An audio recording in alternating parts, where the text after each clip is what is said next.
African power, fam. African power. There's a lot of shit going on, especially with this Gulf oil spill. White boy is steady fucking up shit. He done destroyed Europe, left there, came here. Now he's destroying and has destroyed the West, the red man's land. Now I know many of y'all don't want to go back home. You're afraid to go to Africa. Many of you believe that this is your home. But if it's your home, why don't you fight and protect it? Kick this white boy's ass. He done destroyed. He done. This word is out that Cheney done blew up the oil rig. Had the what you call them boys, the black whoever went in, set bombs and destroyed it. So if this your land, if this is your country, fight for it. Fight the Peckerwood. But you don't want to. It's time to go home. And many of us, just because you put a rabbit in the oven and it has little ones, you don't call the little ones biscuits. They rabbits. You're African. The hell with this African American bullshit you're talking about. But I'm gonna just get right into it. And the Shakamusu, African People, European Holidays and Mental Genocide, he talks about Christopher Columbus and his voyage over here from the Guyana coast, West Africa, and was heading to America, the mainland. The mainland. Along the way, he passes ships filled with merchandise. This is in 1498. Passes ships with merchandise and manned by Africans returning from the West Indies to their homeland. On this trip, he encounters the island of Trinidad, where he is informed by the Indians that they had been able to obtain gold from black men who had come across the sea from the south and southeast.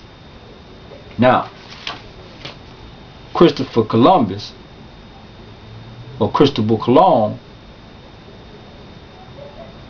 saw ships passing. That means we were coming here trading and going back home.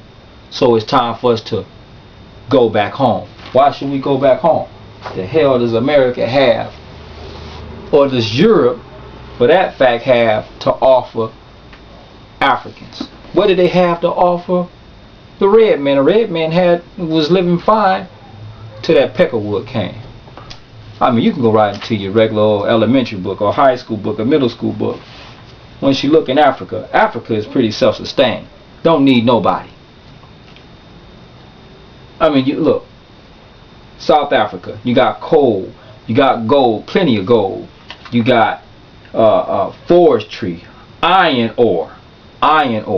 You got tin, magnesium, uranium, petroleum, diamonds, copper, coal, fish, other seafood.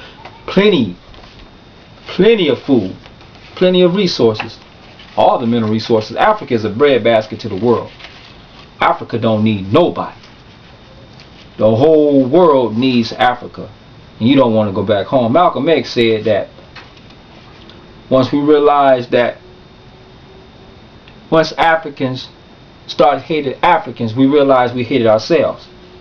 Now none of you want to go back home and you don't want to call yourself African. You want to be an African American. You want to be Negro, Afro American. You want to be anything but what you are. Kenya, around the Great Lakes region. Kenya, Tanzania, Rwanda, Burundi, Somalia, Ethiopia, Sudan. Nothing but resources. Fish, diamonds, forestry, gold, all kind of animals. Everything you want to eat is right here. Why in the hell they show you pictures of little Ethiopian children all emaciated and starving? God damn it, they got everything right here. Everything that the world needs is right here. Even the president of France came out, and he's supposed to have a meeting, some kind of summit where he's going to gather 30-something Africans to come up there, and he want to talk again. He want to talk now because he needs Africa, and he knows that he needs Africa. It's time to go back. It's time for us to go back home. It's Exodus time. But France's #2 government minister, Jean-Louis Barlow, recently called Africa, this is Peckerwood, recently called Africa our El Dorado, a legendary city of gold. It's a legendary city of gold.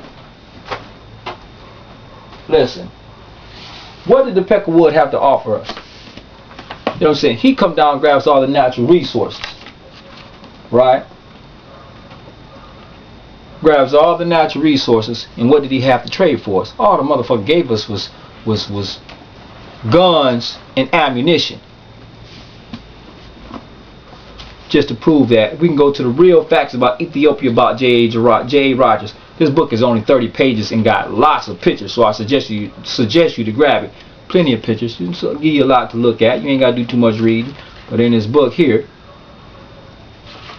it says, this treaty known as Outchel in Ethiopian and Ukiali in Italian was signed in 1889. By its term, Italy lent Ethiopia 400,000 gold francs. Ethiopia don't need gold.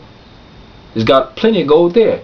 But it says gold francs is $800,000 US dollars. $800,000, a half of which was to be in arms and ammunition. As security, Italy was given control of the customs of Harara, a rich coffee province, in case of non-payment. Give a man a fish dinner, he eats for a day. Teach him how to fish, he eats generation after generation after generation. God damn, we don't need your guns and ammunition. If we want it, we can make it ourselves. Gunpowder is sulfur. It's 3 ingredients: sulfur, charcoal, potassium nitrate, which they call saltpeter. All of that's in Africa.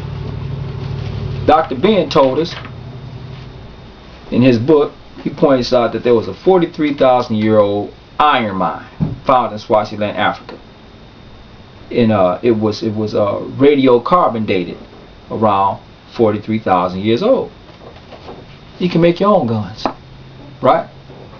We can make our own bullets. So what the hell we need Europe for? We don't need them.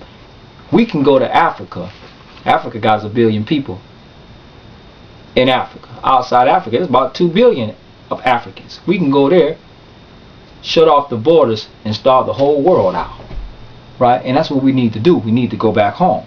We need to go back home and go back home fast. And just to show you how when Barack Obama was running around for presidency,